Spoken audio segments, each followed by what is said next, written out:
Hey, everybody. Thanks for joining us here this afternoon. I've been told that there is, if you stay for this panel and you're paying close attention, I'll be watching occasionally. There's champagne at the end of the session. So you've all been, you've all. We're just watching pupil people, dilation, so you know who's way actually paying attention. No, I'm fine. I'm good. The school teacher way, I'm just going to keep an eye on who's awake through the... So my name is Kevin Delaney. I'm the co-founder and editor of Charter, and we're a future of work media and research company. You can find us at charterworks.com. And I have a great panel today. What we're focused on is the cost of digitalized childhood, specifically in the context of employers, the workplace, business consequences for that sort of lane of travel. I know there have been a lot of discussions about more focused on parents and education and other parts of this question. But we've got a great panel here to talk about the business and employer side of things. I'm going to briefly introduce each of them, and then I'm going to ask you each to just quickly tell us kind of what perspective you come at this from. So right next to me, there's Dr. Phil McRae. He is an educator and scholar in the field of education, and you're Associate Coordinator for Research at the Alberta Teachers Association.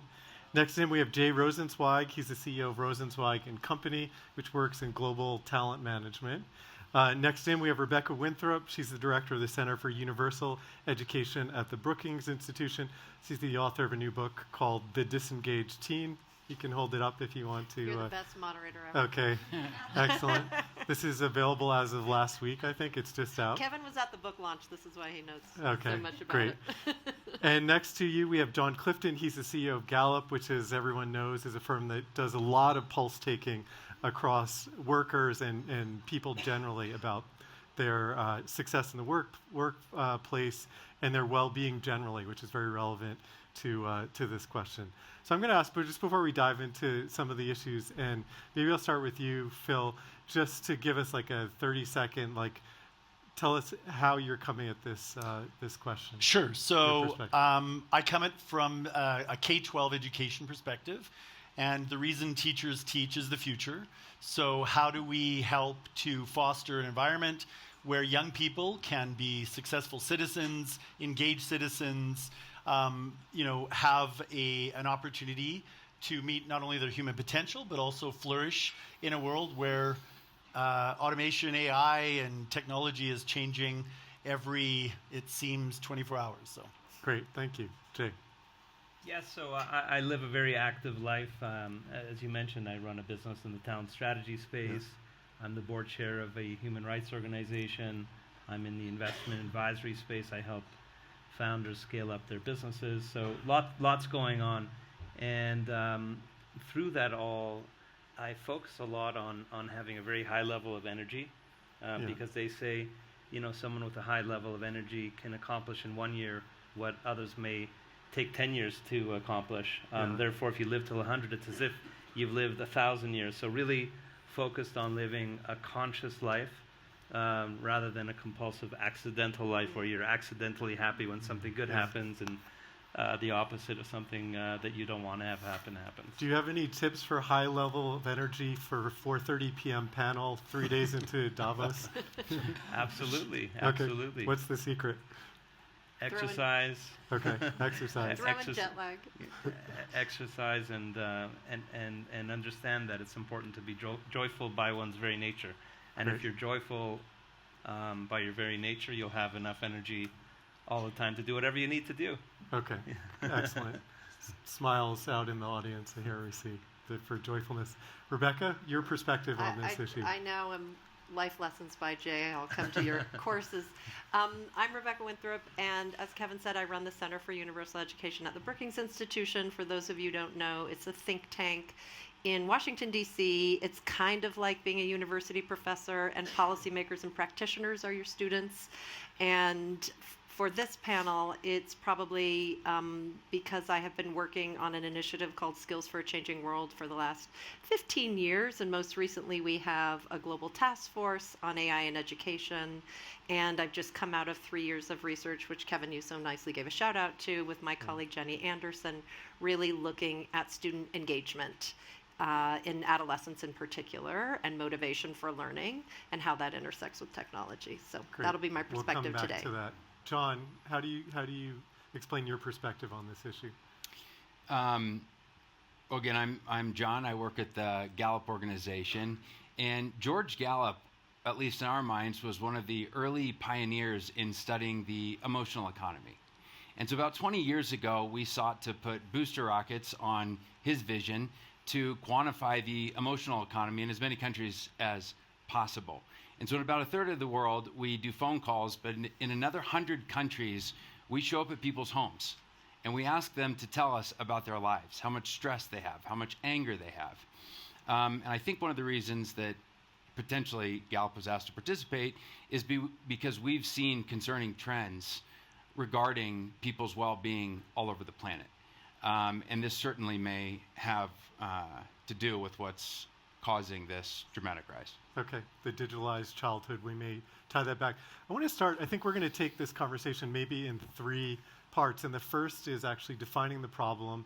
The second one is the impact that we're seeing on the workplace and might anticipate. And the third is how we're going to solve this, basically.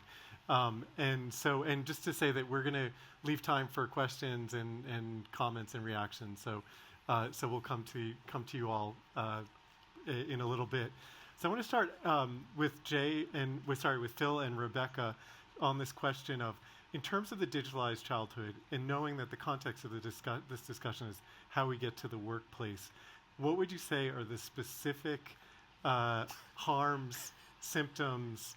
What are the things that we should be concerned with that sort of carry through as young people eventually work their way to become employees? Do you Phil? Okay, both of us are like, not it. You go first. So one of the things that we're seeing in our research and in our global task force on AI in education, which is just beginning, so I wouldn't say this is the final word, is that young people are not given opportunity to develop agency over their own learning, and often over their own life. So this is US data. Adolescents have 10 times more rules they have to follow than an average adult, and 2 times more rules than an incarcerated fellow.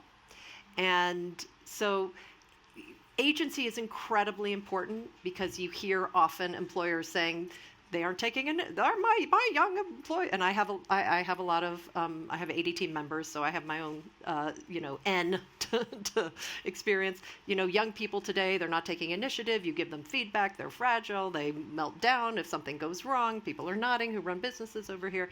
And it really starts with adolescent development, actually child development writ large. And there's the problem of not being given agency in school over their own learning. Less than 4%. Something we found in the research for the disengaged teen was less than 4% of kids regularly get to explore and have agency over their own learning in middle school and high school. And when you think about that, if you're not the author of your own life, if you're not able to make decisions, choices, you lose motivation, you disengage. And what is super distracting and way more fun? Screens, social media, video games, anything else. And there is a little bit of choice in that in some ways, but not that much. So that is, to me, one of the number one things that I worry about most. And I have another long list, but I want to pass over to Phil, and I can fill in after. And just before Phil, you start, so this question of agency is partly parenting style, probably more micro management parenting, and in the education system, it's a symptom of things like teaching to test and things like that. Is that fair? So agency is literally the skill and the will to set a meaningful goal for yourself and pursue it, which includes the skill to ask for help. That is something that young people need when they go into the workforce, and they have to figure stuff out. And employers, and I say this as a boss of many young people, it's really annoying when they say, tell me exactly what I have to do it right. Like, that's very intensive. And it is also a symptom of something that we call achiever mode, which is high achieving kids are basically trying to get gold stars in everything that's put in front of them. And they're actually very fragile learners, and they ask questions all the time, but it's about how to get it right. they don't ask questions about following their own curiosity, figuring something out, which is sort of this other set of learning environments. And it's in school, and parents actually have a lot more influence than they think. You can compensate at home. But of course, the education system has a big role to play. That's the core. Okay, thank you. Phil, So I'm going to... the harms of digitalized childhood that carry through to the workplace, yeah. Where does one start? Because there's a couple. First of all, I used to work in the Middle East, in the United Arab Emirates, and I'm going to apologize for all the things I don't say that you in the audience are like, but what about this? What about this? What about this? That's something that actually one of the sheikh had taught me when I worked there. So with those apologies in place, we have young people growing up in a world that is defined by an attention economy. So their devices are always trying to grab their attention. The constant pinging. In a classroom, on average, a student will have a group of students, 30 students, will have between 600 and 800 pings in that class of 30 students, trying to get Snapchat or whatever it is attention.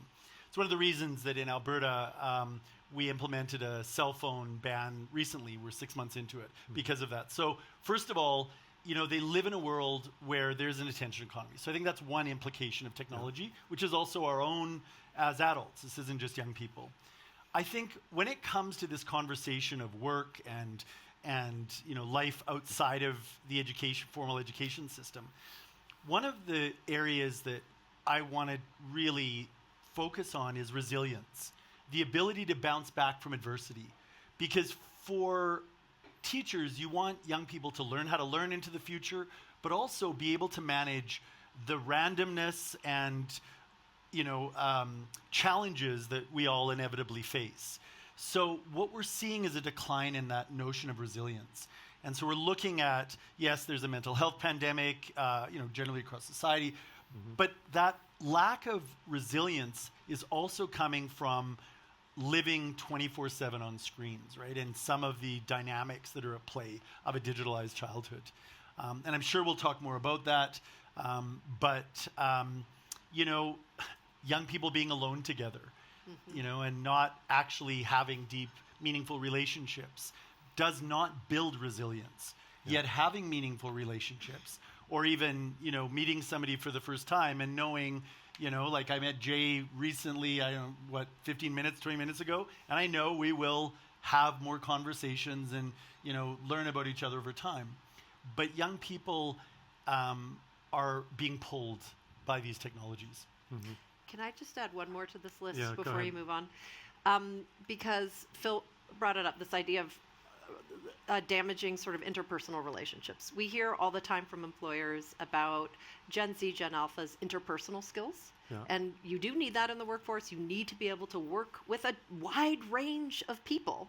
And for this research, for this book, we followed 100 kids in the U.S. across 15 states over 3 years, not all of them over 3 years, but really got a deep look. And people often say, oh, they're connecting. They're connecting online. And there is a form of connection online. However, it does not really translate to person. So many kids would tell us, I've been texting with my, this girl I like or boy I like, and it's been 2 months. I see her in school every day, and we don't say anything to each other. What do I say to her when I see her in person? I mean, this is not uncommon. Yeah. So the developing relationships online, whether it's text, FaceTime, Snapchat, video games, whatever, there is a social component, but it does not transfer. Yeah. And so to think that they can just spend all their time online and then show up in the workforce and be fully formed social beings doesn't work. Yeah. Jon, I want to pull you in. And I know Gallup tracks a lot of indicators of individual thriving, basically. Are there any indicators of youth well-being that relate to this question of tech usage that you're seeing show up in your surveys? Well, I think one of the most concerning trends that we've seen, many of you are probably familiar with the World Happiness Report. That's actually Gallup that produces that information. We simply ask people, rate your life on a scale of 0 to 10. 10 is the best possible life, 0 is the worst. Where do you stand today? And really remarkable research, originally done at Brookings, thank you for that, which showed that there is a U-curve of happiness. Many of you are probably familiar with it. When you're young, you rate your life very high. As you continue to age, you start to rate your life lower. But then as you continue to get older, you rate your life a lot higher, which makes a U. In fact, some suggest that the graph is actually smiling at you, hence the U curve of happiness. But something that happened very recently that's interesting is the U curve bent. And actually where young people were rating their lives in a very high way has now gone down. And the next question is, of course, so what happened? And we think there are a number of causes to it, one being loneliness. Loneliness is something that is debilitating for human beings. There's research now by Juliana Luntz-Holt who says that loneliness will increase your chances of dying by 50% of anything. So this is really concerning. The second piece is financial well-being. We see that concerns, at least in the United States, that there are a lot of young people that are suffering financially. And then the last one, again, these are really hard things for us to put a finger on, but you can see other data that support it outside of Gallup's data, like at UCLA. But suddenly we saw a massive collapse in young people feeling like they have an attachment to a purpose. And that's really concerning. I mean, there are philosophers that have been telling us for 2,000 years the importance of having purpose in one's life. And as soon as that becomes absent for a generation, it's not great. So we think that those might be three things. Of course, sometimes our analysis can be limited to what we've researched and what we can draw from our crosstabs. So there may be many other things, but those are three worth heavy consideration. John, have you made a connection between any of them and increased technology usage? So loneliness sort of lines up with some of the things that Rebecca and Phil have been talking about. Is it possible in your data to draw a clear line, or is that still emerging? Well, if there's one that I can't help but wonder about, which is decline in purpose. Yeah. There was a study, this wasn't Gallup's, but for whatever reason, when people are on social media, their financial well-being or how they feel about their own money declines. If we were robots, how much money we make, somebody shouldn't be able to influence us on whether or not that amount of money is a lot or a little. Yeah. And yet social media makes us all feel smaller about how much we make. And a lot of times money is some people's way or some approximations, not all, because of course there are many professions that may not have high pay.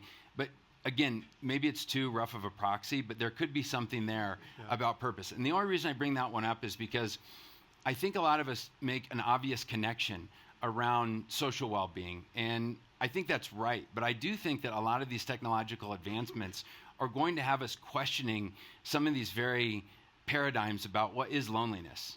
Because, take the Turing test on what is artificial intelligence. If you feel like that's a friend and you don't feel lonely, then are you lonely? And I don't know what the answer is. I don't think any of us can quite answer that yet today. But again, it's why I think just so that we be careful and attribute too much to technology to certain things, and there might be other places like purpose where it could be having a troubling effect. And the financial factor which you cited actually does make sense because of the culture and visibility of consumption on social media. So you might feel worse about your own because you don't have those expensive clothes that you might see people or that. So that kind of tracks. And then Rebecca and then Jay. I know Jay needs to come in, but I just wanted to say to John's point about purpose, we found that in young people, that there was kind of this toxic brew of academic intensity and kids seeing through social media, through tech, how the world is changing and feeling like what they're doing in school is irrelevant. It's not preparing them. The gap has become a chasm. Yeah. And basically saying to themselves, I am stuck. I can't opt out. I have to do this. Everyone in my life is telling me I have to try really hard and do really well in order to have a good life. And feeling like that isn't a purpose in and of itself. Yeah. That somehow education is no longer, it's sort of empty for a lot of kids who are doing well. So I think that there might be a connection there. And just before I go to Jay, I want to pull you in on this. But John, one quick follow-up. You said the U curve was bending for young people in terms of their happiness. When did you start seeing that? How recent is that? This previous report that came out, they aggregate 3 years of data, and they just spotted it now. Okay, great. Thank you. Jay, in terms of the harms of digitalized childhood that track through to the workplace, what are you following specifically? Well, I agree completely with Rebecca that nurturing of children is key. I think parenting obviously can play a very big role in the self-esteem of a child, so that of course there are certain tactical things that can be employed, like ensuring even in the workplace that there are times when digital and technology is removed, things of that nature. But we can't shield children from social media. We can't shield children completely from technology, etc. But I think that the very best way to shield a human being from early days is to nurture their self-esteem. And I think that's a very big thing. I also think that it's kind of ironic. Study after study has shown that we're either in a loneliness pandemic or on the verge of one. And the irony of it to me is that you can actually be stimulated 24 hours a day in this day and age. And paradoxically, this loneliness is so pervasive. So I recall my own childhood where, there were times throughout the day where there was boredom. And I think the lack of boredom is a problem, because boredom stimulates energy, the energy to be creative, the energy to figure out of thin air a game that you play with a friend. And boredom also, if nurtured properly, fosters stillness. And the ability to be still and to be with oneself without stimulation, I think, is a way to develop resilience as well, which is very valuable moving forward. So today, it's the opposite. One needs to actually exert tons of energy, and I think we need to foster that among young people. Tons of energy to actually get away from all the stimulation. So it's almost as if a new species of human being is emerging, and it's very important to be cognizant of that. I think that's the best case for boredom that I've ever heard. the way you just put it. I want to go to how this is actually showing up in the workplace and what employers can do. Before I do, I'd like to just spend 1 minute on AI, and so some of the AI applications, and in particular, it seems like, Rebecca, to start with you, and then maybe Phil to fill in after. This question of agency would seem to, there are questions of sort of cognitive handoff where you're not actually necessarily learning things because you're just offloading that to the AI. Do you see any specific amplification or concern about the digitalized childhood and the issues we've started talking about in the context of AI?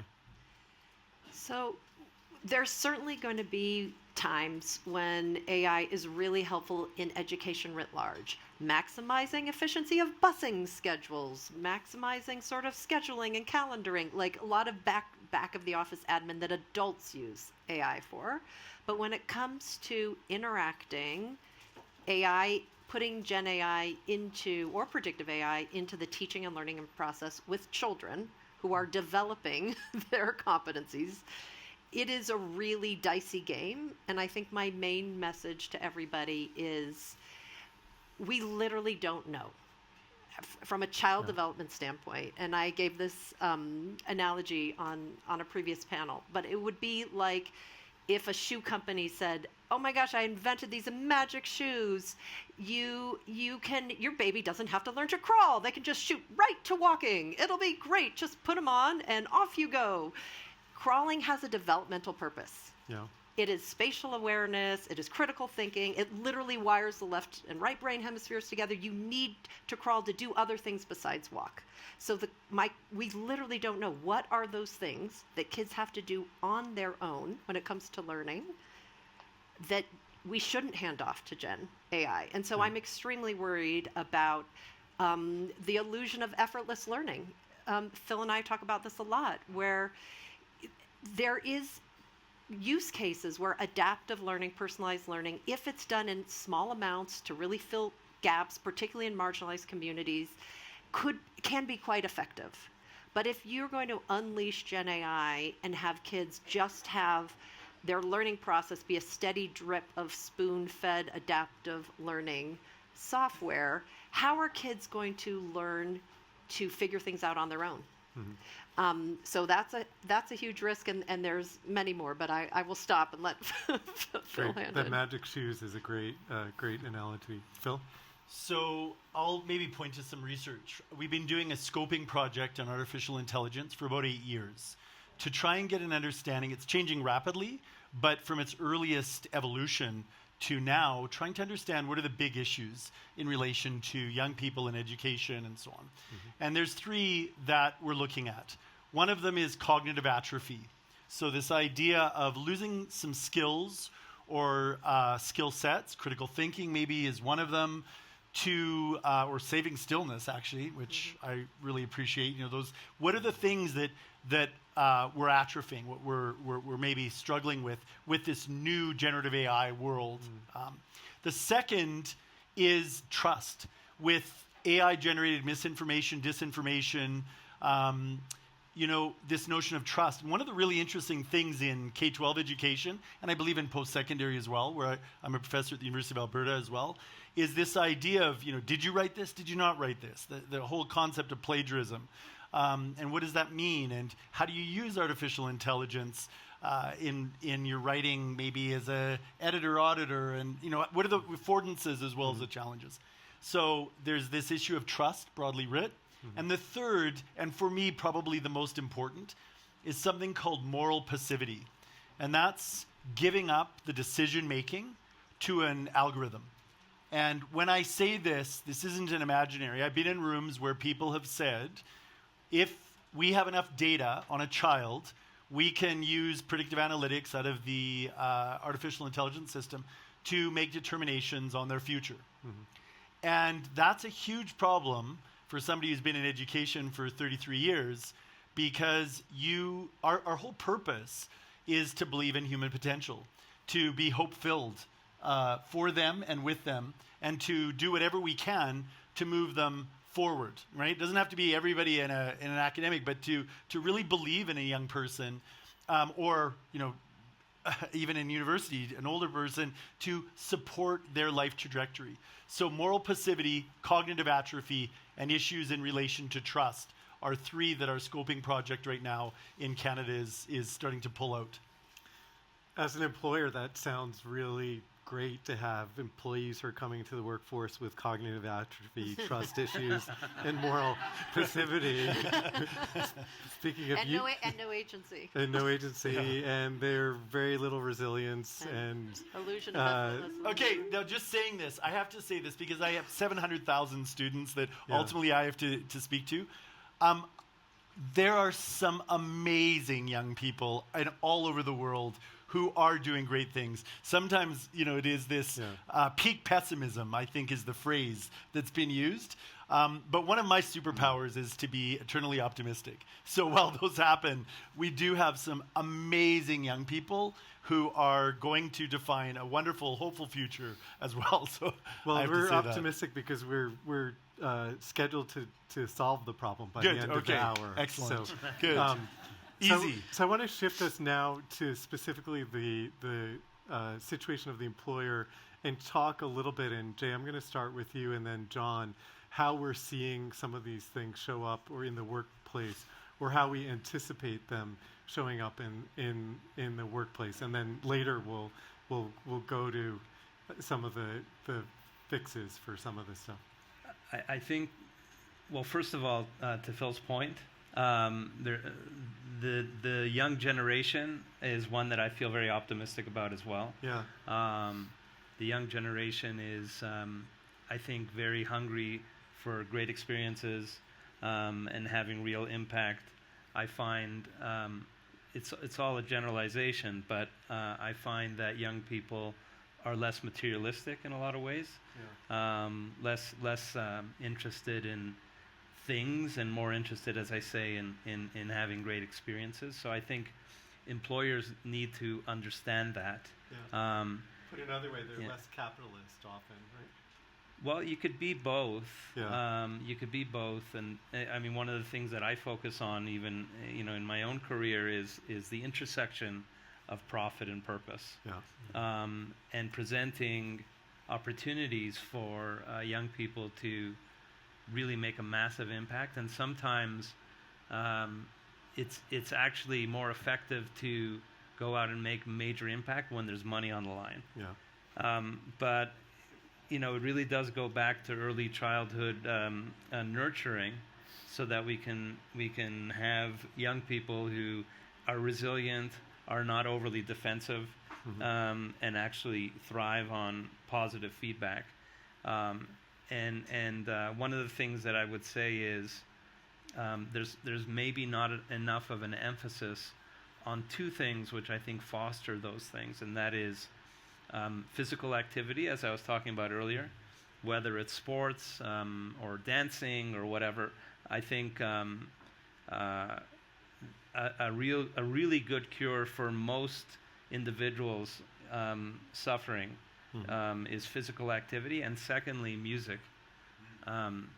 Taking up an instrument, listening to music, somehow being involved in music. I think those two things are hugely important and often downplayed as kind of secondary bonus kind of activities to be involved in. But those are just two examples of ways one can foster more well-rounded, peaceful human beings. Great. Jon, in terms of how this is manifesting itself in the workplace, or you anticipate it playing out, some of the consequences of what we've been talking about, what are you seeing? Well, Rebecca said something that was kind of interesting about achievers, because I've wondered something very similar. And also this disconnect, because you have such a large percentage of young people that are saying, I don't feel ready for the workplace. And by the way, they're not alone, because if you ask employers, employers also say, I don't think they're ready for the workplace. So what's the disconnect? And I was really inspired. I think one of the best thought leaders right now in higher education is Chancellor Dondi Plowman at the University of Tennessee, because I think she's doing some really fascinating things. And one thing that she did is, this is back when she was the dean at the University of Nebraska Business School, but she took this assessment to do analytics. I don't know if any of you are familiar with StrengthsFinder. It's a talent finder. It's something that Gallup does, but she administered it for all of the faculty. And then she administered it for all of the students. And what she found is that all of the faculty had one thing in common. They all had learner. And then she looked at what the students had. They all had competition. What she discovered was the faculty were designing curriculum for themselves, not for the students. But we know that there are thousands of ways to learn. And so when we talk about some of the threats of AI, one of the great opportunities is, can we now scale individualized learning so that students can now learn in their own unique ways in how they see the world? If for some reason you don't have learner in your top 5, I don't, and you show up to an institution, maybe it doesn't have to feel so awkward anymore, and you can learn in a way that's unique to you. By the way, Villanova University is implementing this, and it's really fascinating. So they look at the frequencies, the talent frequencies of the students in a classroom, and what they do is they say if they have achiever in their top 5, they actually play into that strength, and they say give them more opportunities for extra credit. But if they have context in their top 5, give them more case studies, because that's how they love to learn. So again, I think one of the ways to do this, how do we address this? I know I'm skipping ahead because you said that. Maybe an inspiration from what Chancellor Plowman originally did would be to scale individualized learning. And I think we'll have a lot of students that are a lot more ready than they ever have been for the workplace. That's great. So we'll come back to that and maybe just stay for a minute on this question of how some of the digitalized childhood some of the harms we're starting to see show up in workplaces. Rebecca, do you want to hit that also? We've talked about a lot of things, but one of the things that my mind immediately goes to is something that you talk about, which is, I believe the stat is 60% of employees are disengaged at work. Yeah. And we found in our research that it's about that same percentage who are disengaged at school. Yeah. Surprise, surprise. So to me, and we can come back to this to solutions, Kevin. I know everyone's skipping forward, but how engaged you are really, how motivated and engaged you are in what you're doing. And we've been circling around this. It's around purpose. It's around energy. It's around resilience. But how motivated and engaged you are in whatever you're doing is a huge driver in your interest, your attention, your resilience, your creativity. And so I really think people think about employee engagement. They also think about student engagement as sort of the nice to have, like the cherry on the top of the ice cream sundae. And I think it's really like the ice cream. I think that it's the center piece, and they're connected.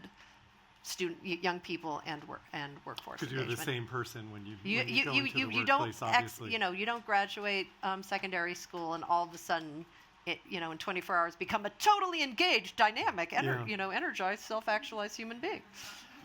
The other part we've talked about engagement, resilience. The other thing that I've seen correlated with performance or well-being is, and maybe it's a side effect, but is a sense of optimism. So if you ask people, do you believe in 5 years you and your family will be better off than you were now? If someone answers yes to that, they're much more likely to be resilient and engaged and so forth. And among the troubling things are that the results of that correlate pretty directly with income level. So if you are making more money, you're more likely to be optimistic. If you're not making money, it's sort of obvious, it's less optimistic. John, did you want to add to that? You reacted. The other thing. Retweet, because that's a lot of what Gallup says. So yes, okay. that's, I probably that's absorbed it from your research. The other thing that's highly correlated for young people is identity, a sense of self, a sense of identity. Much less likely to say, I go along with whatever anybody around me does. Much less likely to say, I don't have my own values or opinions about what I should do with my life. Which is very important for young people. I'm going to say something very teachery. So when we look at learning and how people learn, while I agree that the ability to engage with something and some of the possibilities of picking up and learning all kinds of interesting things, AI will help us with that. The most complex problems that we're going to face in the world going forward, or in workplaces, those challenges need to be socially constructed and through a collaborative learning process. I really believe that there's been a promise of individualized learning for a long time. And I remember years ago, I was at a senior level meeting in a government meeting, and somebody had said, learning, all we have to do is deliver it. We just deliver learning, right? Put the curriculum in a box, and you just sit in front of a screen and you can learn, right? That was kind of the imagination that was presented a decade ago. And learning isn't like delivering a pizza. You don't deliver learning. Learning is part of a discovery process. It's part of a constructed. It's like, oh, well, you have a different perspective there. And you have, it's Vygotsky and social constructivist theory is what we know about learning, right? So there's that background. I think that's going to be increasingly important for the most complex problems we face, because we are going to need the most diverse approaches to these complex problems possible. I often say diversity is the source of a system's intelligence, and you can't get that diversity just from a hyper-personalized algorithm. You actually need to hear from different people and perspectives and throw in a little bit of randomness and serendipity into that to have a challenge that helps you think through what those really complex future problems we are all going to face. So I look at the challenges for the workforce and so on, and I think about what can an individual bring to a collective group, to a community, because we never live in isolation, right? So how do we get people to learn about the art of conversation, right? I mean, we're getting into like, what are some of the solutions, which I don't want to go too far. We're about to go there. Yeah. Okay. So I'll let you take us where we're going to go. So just to say that, as I mentioned at the beginning, we're going to open it up for questions or reactions in just a few minutes. Now we're going to shift here before we do. Yeah, go ahead. But so I think you and I are completely aligned, actually, and my intent was not to convey that individualized means that it should be done in isolation. Yeah. And I think, it's remarkable. Anthropic was here earlier, and many of us know that they are working to decode their LLM to understand how it works. Yeah. Yet, despite all our best efforts, we haven't quite decoded the human algorithm yet. Because if we did do that, we would have a much better understanding about how each individual works. And so I guess my question would be, what is it that creates a thriving team? What do you do to create chemistry? What is the thing that actually causes one's ability to work in a team better? And the one thing I would say is, just because we've done research on it, it's when they get to know each other.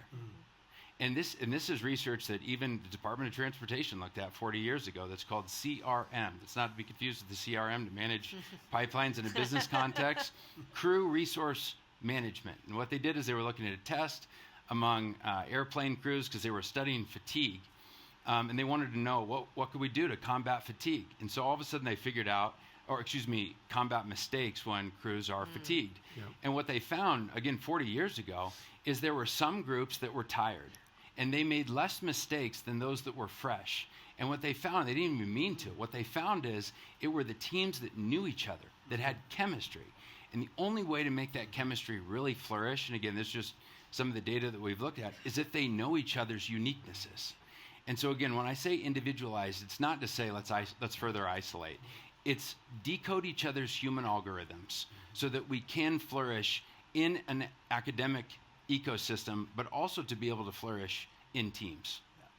And that lines up with the idea of psychological safety being the key factor. It's the same thing of the performance of teams, projects, Aristotle, Google, One et cetera. of the most contentious things Gallup has ever asked in our 90-year history is whether or not people at work have a best friend. Yeah. That's a good question. Yeah. If you want That's a to great question. infuriate executives or anything like that, walk in and say, do you want to see the data on what % have a best friend at work? Because everyone... What are the reactions? Not great. They think that best friends are something that has no business within the workplace, that what we care about, and understandably so, productivity, that what we care about is how our customers are doing, making sure that we're addressing the bottom line, making sure that we're innovating. But to your point, I mean, psychological safety, some of the things that Amy Edmondson has done in the past, she was ultimately talking about where can you go in a safe space to be like, I have a question and I'm kind of afraid to ask somebody. Yeah. Where can I find this particular research? Can I bounce some ideas off you? And so there are some challenges with the workplace today because building friendships is not unlike school. When we were forced to come in, we made friendships for life. And some of those could be challenged in remote or hybrid structures. So we need to make sure that we maintain those, not just because it's good for business, but because it's also good for a human being's soul. So now we want to shift fully to this question of solutions, what employers can do specifically. I think there are probably 3 levels. So one is as a manager, how do you have the workforce coming in? How do you manage differently to react to that, to accommodate it, to support it? The second level maybe is influence over habits in terms of your own, the equivalent of your cell phone or your phone ban in school. What is the employer equivalent? And then third is probably the influence of employers over policy and the tech industry among others. So, Jay, I'm gonna let all of you sort of take those 3 altitudes as you want, but maybe you could start us off. What are the things employers can do to support these generations? There's a number of different tactics that can be used. I think offering programs under the umbrella of wellness would be important. So I'm involved in some venture capital funds that have full-time executive coaches. There's a business that has done incredibly well in Toronto. It's like at 4 billion or something right now. They brought on a psychiatrist and a psychologist who is available 24/7 to meet any of the employees from president on down on a confidential basis. And I can tell you she's quite busy because the venture world, the early stage high growth world is a very, very difficult and stressful one. You can have tactical programs like certain pockets of the day where it's no tech zone. I think offsite activities, particularly if it's nature oriented, physical activity oriented, nothing that would shame anybody, but enough that it fosters getting to know one another. Those sorts of things I think are really important. But I want to just make one broader point, which I've been thinking about throughout this discussion. I think the notion of success is one that has been distorted in a lot of ways. From day one, children are asked, "What did you get? What mark did you get in school? How did your friends do by comparison?" This notion of success, at least in North America where I live, relates to really being one up on someone else, comparatively speaking. Whether it be a nicer car than your neighbor, a nicer house, I went on a better trip than that person went on. It translates into social media as well, which you alluded to as well. I think that it's important, from my point of view, to look at success as trying to be the most full-fledged human being you could possibly be. And that doesn't mean being lax, quite the opposite. It means being intense, but being on the path to being the most full-fledged human being you could possibly be, like every other species. The mango tree aspires to be the very best mango tree it could possibly be. The caterpillar tries to be the best caterpillar it could possibly be. And each of us as human beings, I think, should be striving for that. So success in a lot of ways to me is, if you're grounded in that kind of state of being joyful by nature, as I started, anything that comes at you, you know how to be. You know how to surf the waves up and down and enjoy this adventure we call life. I think that's the way we should be viewing success. And that fosters happy and productive employees as well. And you mentioned the availability of mental health resources, psychologists, psychiatrists to in a venture.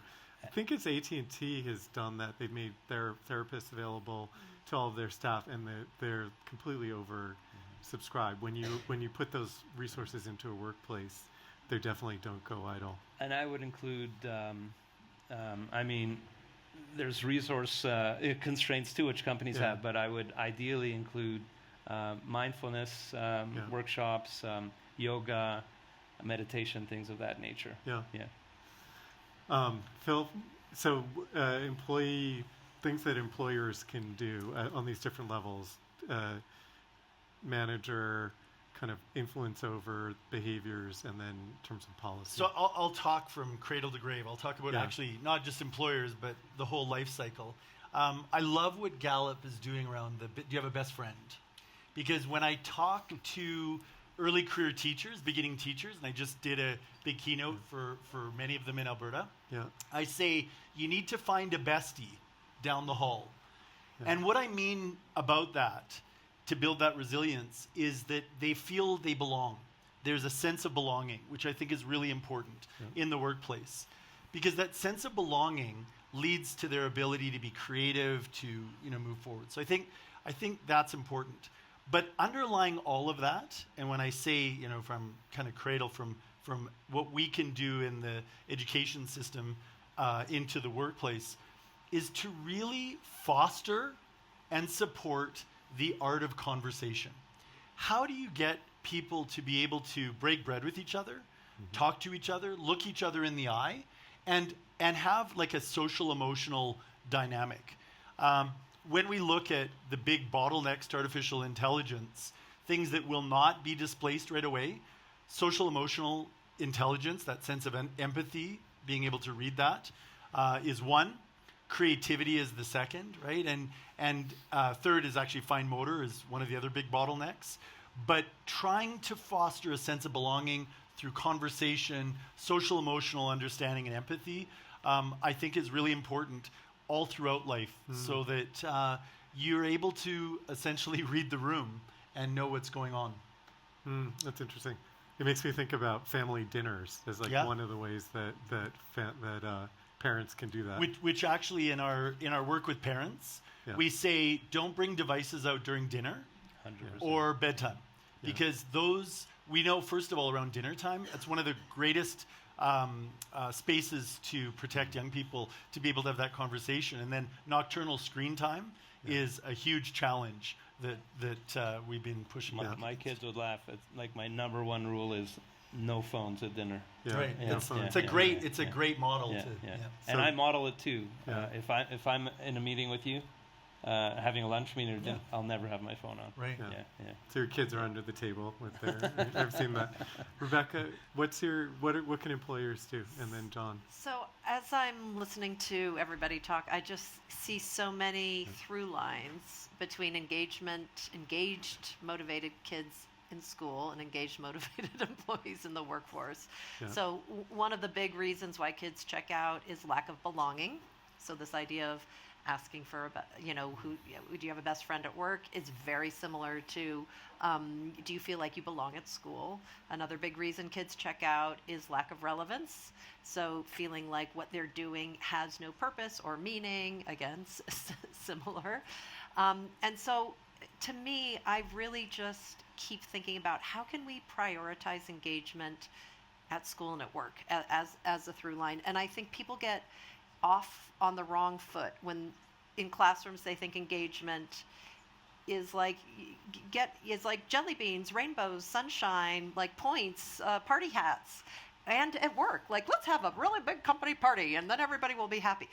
That's not how you build engagement and motivation. It's in the doing of it. And so one of the things that we found in our research for the book, The Disengaged Teen, was that there was 4 different ways adolescents engage in their learning.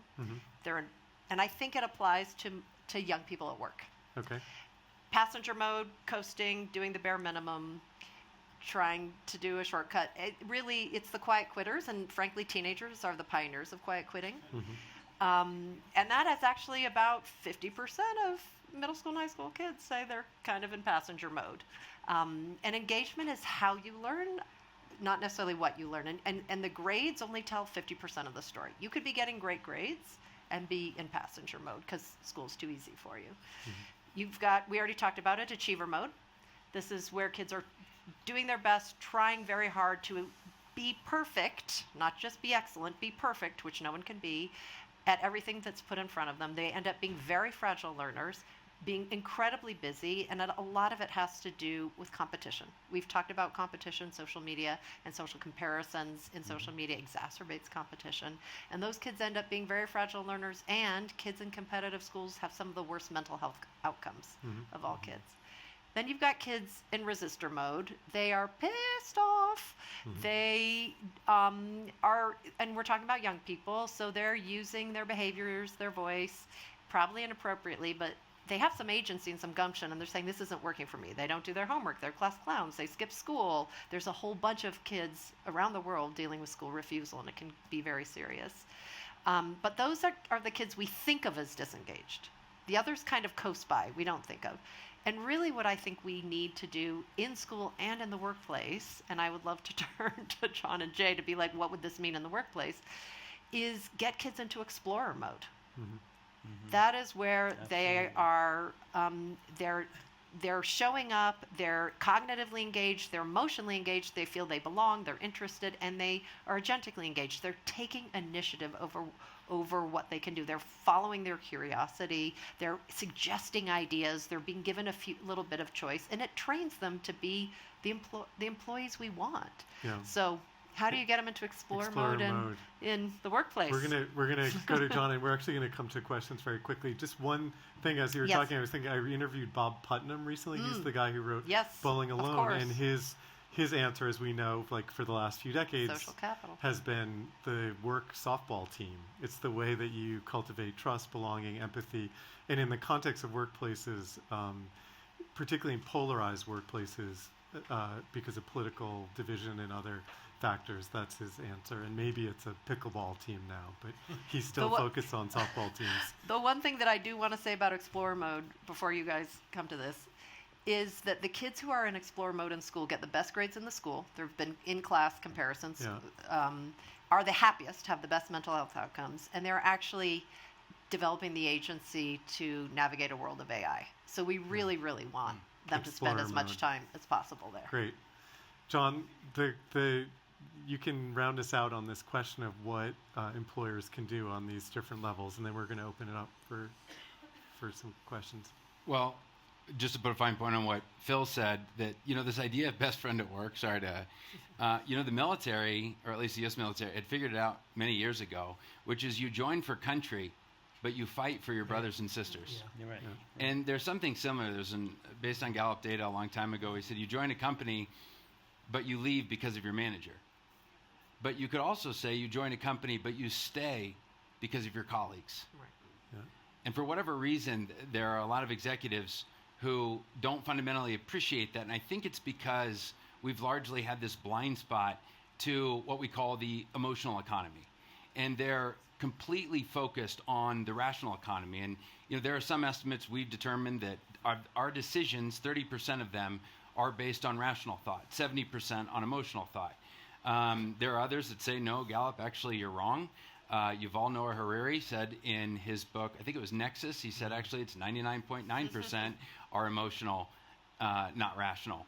And so this is why I think the very practice of management hasn't necessarily evolved to fully appreciate this. And while EAP, employee assist programs, are critical, even employees, the World Union Group actually came out and said, employers, please stop, because you're making it like we're the problem, when actually the problem is the broken workplace. And I'll give you an example of what it means to be a broken workplace with respect to the emotional economy. One question that we ask all over the world is the following: do you agree or disagree with this statement? I know what is expected of me at work. Guess what percent can't fully agree to that particular item? Half. 50% of people around the world go, I don't really know what I'm supposed to be doing. Imagine that. And then your manager comes back to you and says, that's not what I asked. And you're like, pretty sure it is. I have it in writing. But that, from all this psychosocial analysis that we've done previously, this is what causes the unnecessary stress and anxiety that exists in workplaces today.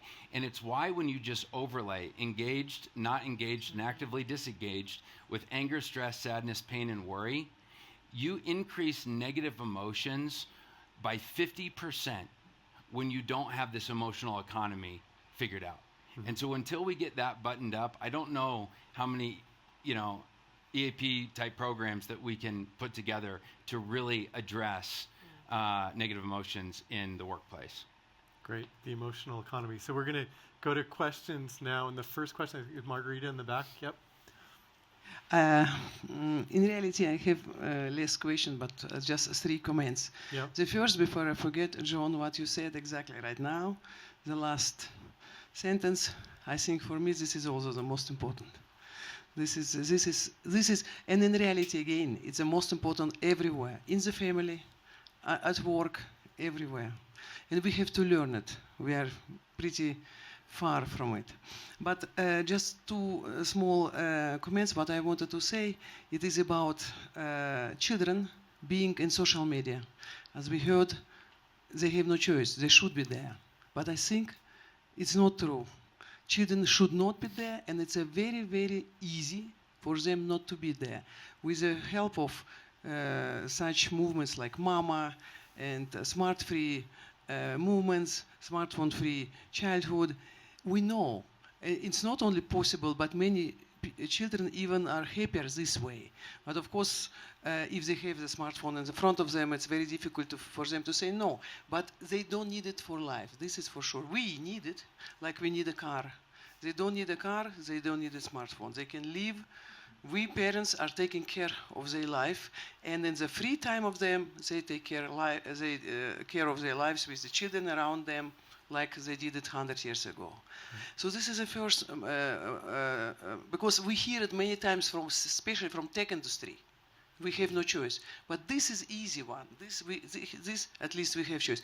And the second, my comment was about education. Like we saw the children in the school and in universities, kind of they don't know why they are studying, what to study, and you know the mood is like that. And I compare, I don't know, to my generation.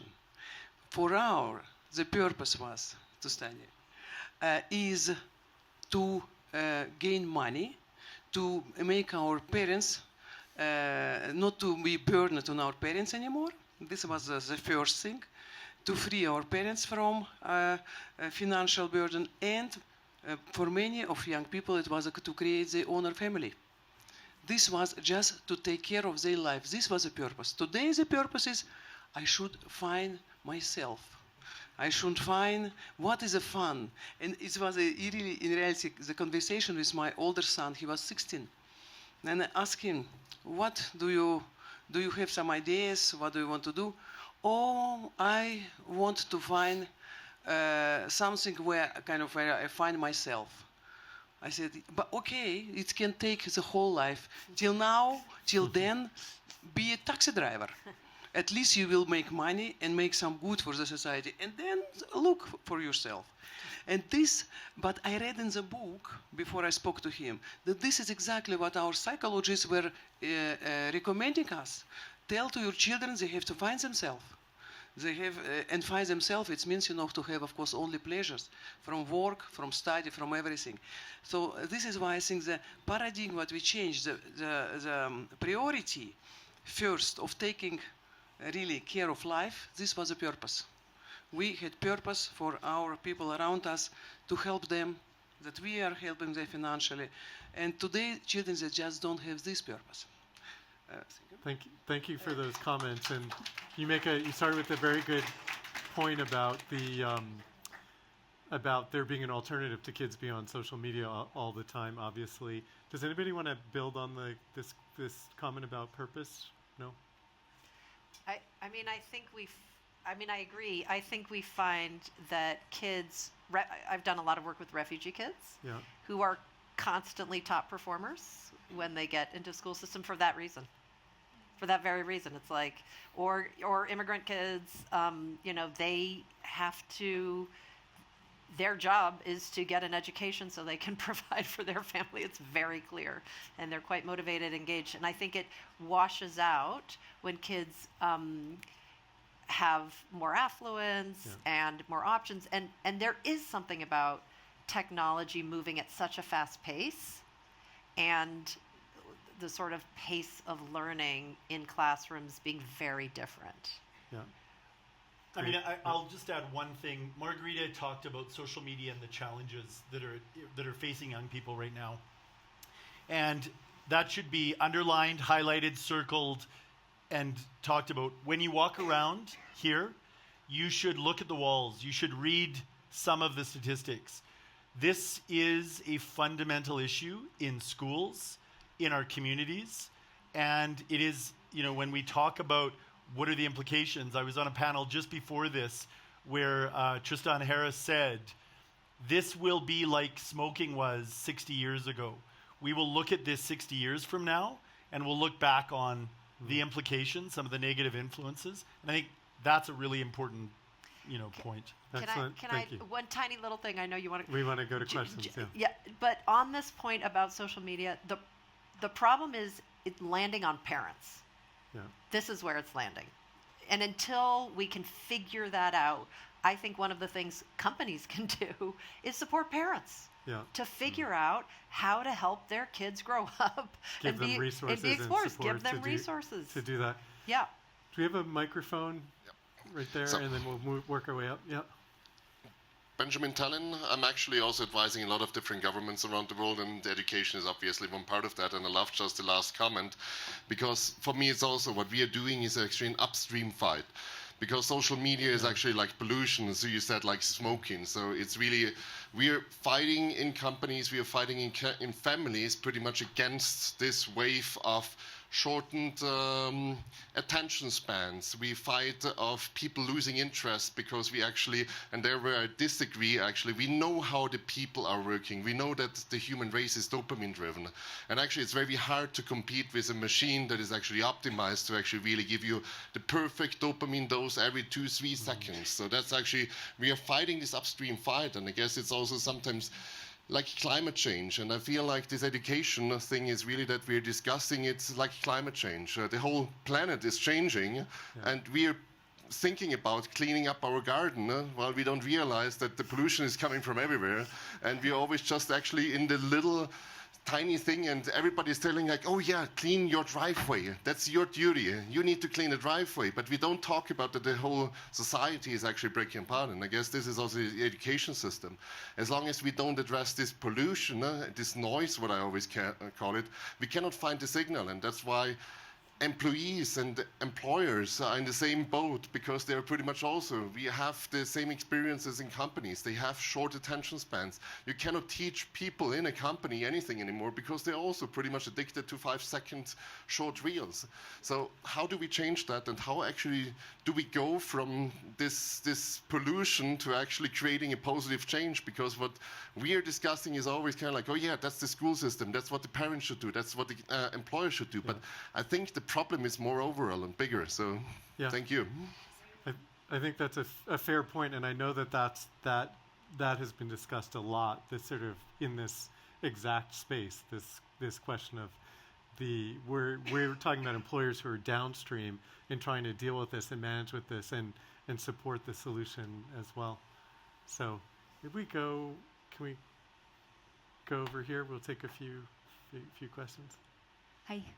Thank you so much for such a great discussion. I have actually a very provocative question. We're talking about absence of essential skills in our younger generation. What do you think, what kind of skills we need to develop as an older generation in order to adapt? Because after this generation is going to be a new one, and I don't think we will be able to pull all of them to our level. We would need to actually take the step forward. Thank you. Yeah. That's a very good question. John? Yeah. Great question. President Obama had a really interesting line because somebody asked him something similar. And what he said seemed, I don't know how to describe it, but he said, just start solving problems.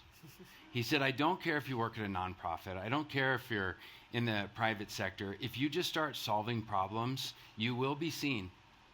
And he said, the reason he says that, he goes, for whatever reason, throughout his career, he had seen that everyone has a remarkable ability to over-intellectualize the world's problems. And I don't know him, but I can't. Doesn't it all resonate in Davos? Actually, I just have to say. But it's a lot. But it's a lot to think about. The over-intellectualization of problems is. And so, but I think the point is, and I think there are a lot of executives that feel the same way, that you get inundated with encouragement. We got to do more. You got to do this. Executives don't want that.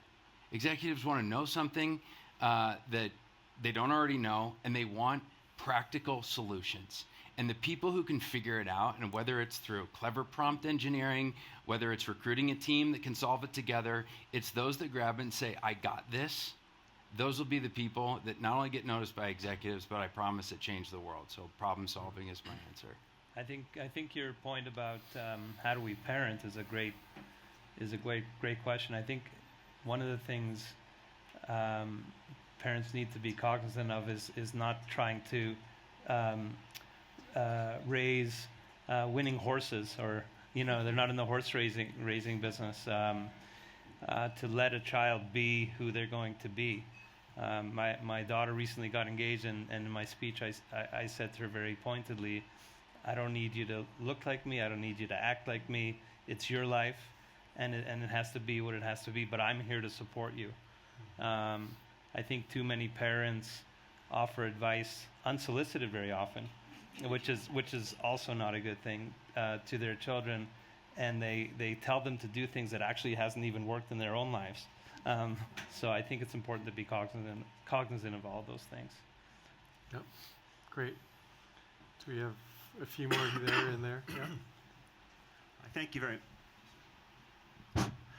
much. That was really engaging. I have two questions revolving around the first part, the hidden cost of digitalized childhood. And I don't know if I can blame the headline on these two scenarios that I'm going to mention. So I just would appreciate sort of could be a yes, no, or more if you feel the ability to explain. I am much older than I look, and I'm sharing a house here in Davos with people who are 20 to 30 years younger than I am.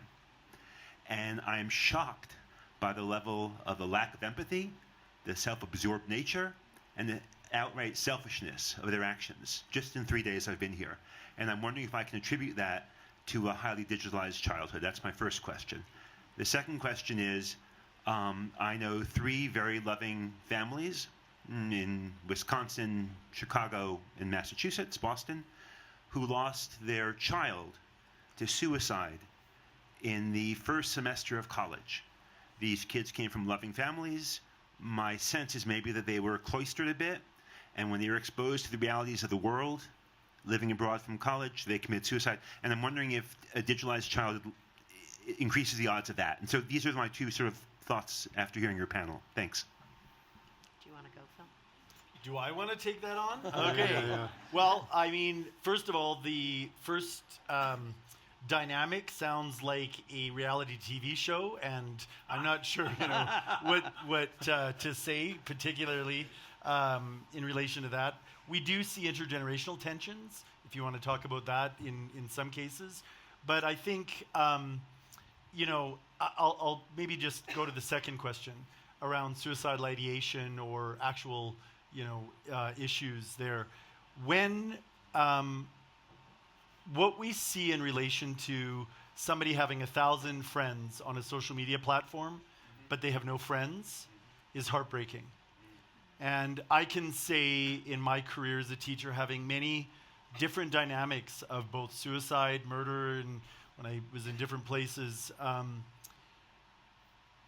there are very deep, complex issues related to that when it comes to suicide. And we have to be really mindful of the many things that come together. There may be a golden thread related to social media, but there are so many complicating factors in that that I'm reluctant to try and just say it's one simple thing, because you have to know the dynamic, you have to know the situation. My heart breaks because as a teacher I've seen that many times. I would just add one thing to what Phil said, which is young people are born explorers, they're born curious, they're born wanting to connect to other people, young people are creative. No kid is inherently lazy when it comes to learning, and it is all about context. Brains develop the way they are used. Skills develop when you get an opportunity to practice.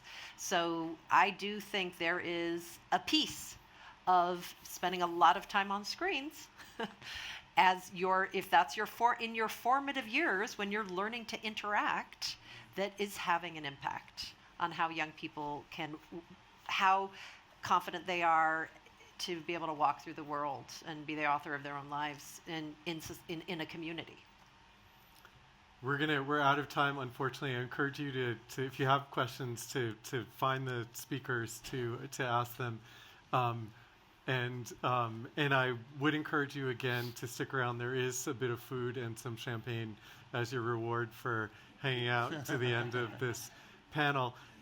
In terms of the themes that we've covered here, I think as several people pointed out, I think everyone here believes and acknowledges that the harms of digitalized childhood are upstream, and the pollution, then we're talking about how to mitigate in the context of the workplace. But obviously the real answer lies in actually solving the pollution at its source. Some of the things that I heard, as an employer, to take away are this idea of friendship, encouraging friendship at work, having a best friend, Gallup's famous question, the art of conversation, and actually in some ways employers maybe need to teach, support their youngest employees in how to have a meaningful conversation, and in some ways maybe actually how to have a real life IRL relationship that is something that is less and less common because of a digitalized childhood. We talked about the explorer mode, as Rebecca has talked about, and how children are born this way, and ideally those are the best employees also. So if we can figure out ways to continue that, and then let's not forget Jay's case for boredom and this idea of actually disconnecting and the role of meditation and yoga and mindfulness and so forth as things that actually help people center and find themselves in some ways and their relationships with other people, which are of course part of healthy workplaces. So with that, I'm going to wrap up. So I'm Kevin Delaney. I'm the editor of Charter, and I want to thank the panel again. We had Jon Clifton, who's the CEO of Gallup, Rebecca Winthrop, the director of the Center for Universal Education at the Brookings Institution. Please show your book again, which just came out, written with a good friend of mine, Jenny Anderson, who's also an exceptional person, Jay Rosenzweig of Rosenzweig and Company, and Dr. Phil McRae, who is an associate coordinator for research at the Alberta Teachers Association and does many other things, as you heard throughout the panel. So thank you all for that discussion. Thank you.